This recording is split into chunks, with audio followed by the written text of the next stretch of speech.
What's happening, everybody? So, what are my thoughts on the Corvette? Well, forgive me if I'm a little bit biased here, but I grew up around Corvettes. I've owned a couple myself, and so I know a little bit about them. And although I don't have a ton of experience with the new Corvette, I can tell you this. I've got a couple of buddies that have them, and the new Corvette follows the same protocol that all Corvettes have always followed.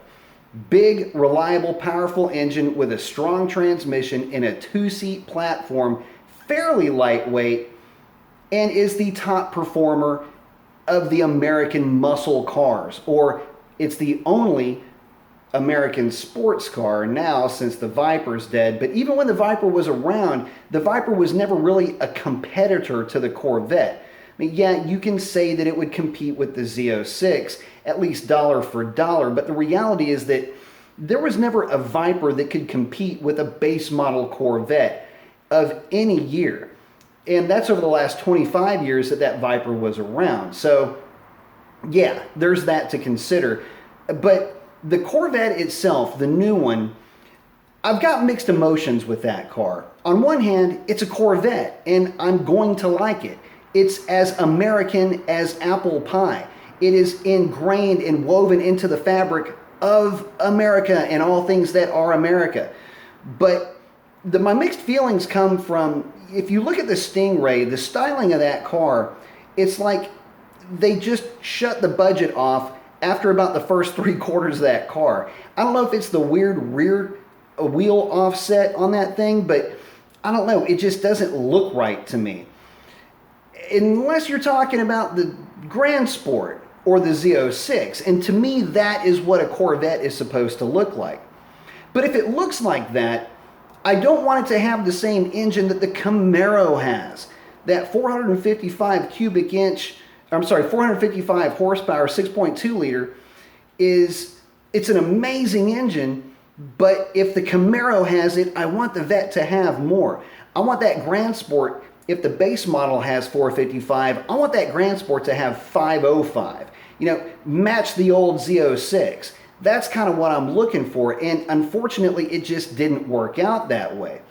But it certainly looks the part, and that's really all that matters with that Vette, because that's really what you're buying. You're not buying the Corvette because you want an upper top echelon sports car. You're buying the Corvette because it's an American sports car, and again, which other one are you going to buy? See, you don't have to make it awesome if you don't have anybody to compete with.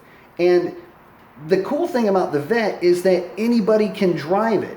So unlike any of its competitors that it may have had, at least in the Viper, anybody can hop into a Corvette and drive it. It's available with an automatic transmission, and the thing is actually a treat to drive. It'll knock down damn near 30 miles per gallon on the highway. Dead set reliable. What's not to like, right? Well, the criticism of the Corvette is that it's just cheap. It seems cheap. It feels cheap. And I've had a little bit of an experience with one. Again, you know, friends of mine own the newer Vettes, and, you know, I get in it and it's okay. It's not really setting itself apart from any other passenger car that you're going to get into, aside from the fact that it's got more or less the ergonomics of a sports car, but you don't get the sense that it's quality made. But that's okay. And this is America. You know, we're the country that put McDonald's on the map. And in the same type of brand strength, the Corvette brings that to the table. The cool thing about the Corvette is that you get more or less supercar performance at a price that, in comparatively speaking, is cheap. It's cheap performance for what you're getting. And that is why it's so popular. And there's reasons why so many of them are sold. It's a sense where there's a quality in quantity, and that's really where the Corvette shines. And the fact that the Corvette has been able to survive for this long, I mean, it's almost that brand, the Corvette brand, is almost old enough to collect Social Security at this point. So it's got to constantly reinvent itself so that it doesn't get stale. Think of all the different generations of Corvettes and how different they are from each other, from Gen 1 to Gen 2, Gen 3, and so far down the line. Every generation sets itself apart from the previous one, and that's the other thing that I like so much about the Vette.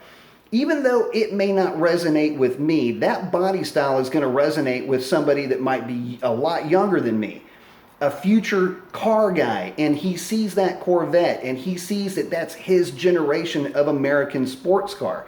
That's really cool. In direct opposition to the Mustang or the Challenger, which are throwback designs, that Corvette is a look forward in the same way that the Camaro is a strong look forward for design cues, pulling in that youth market. So as the Challenger goes away and as the Mustang evolves, the Camaro, or in this case we're talking about the Corvette, still looks to the future in terms of styling and performance. And for that, I really like that car quite a bit.